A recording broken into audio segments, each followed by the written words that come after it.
আসসালামু আলাইকুম। আজকে আমরা কথা বলবো মাত্রা নিয়ে। নবম শ্রেণীতে মাত্রা অনেক গুরুত্বপূর্ণ একটা বিষয়। মাত্রা নিয়ে আমাদের সবারই একটা ভয়ভীতি কাজ করে, অথবা তাড়াহুড়া করতেছে মাত্রা ভুল করে ফেলি।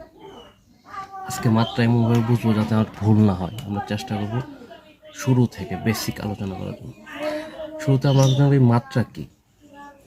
মাত্রা হচ্ছে কোনো ভৌত রাশিতে উপস্থিত মৌলিক রাশিসমূহের সূচককে মাত্রা বলে। যেমন বেগ। বেগের মাত্রা কী? বেগ সমান আমরা কি জানি? দূরত্ব বাই সময়, তাই তো? দূরত্বটা প্রকাশ করা কি দ্বারা? লেন্থ এল, আর সময়টা প্রকাশ করা হয় টাইম দ্বারা। তাহলে মাত্রা দাঁড়াচ্ছে কি? এল টি ইনভার্স 1। তাহলে বেগের মাত্রা দাঁড়াচ্ছে এল টি ইনভার্স 1। আরেকটা দেখি আমরা,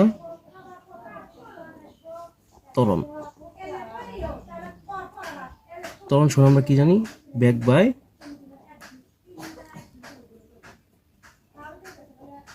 সময়। আমরা একটু আগে দেখলাম বেগের মাত্রা কি?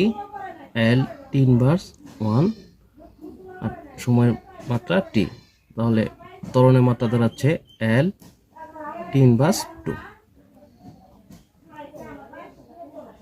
কি সহজ না?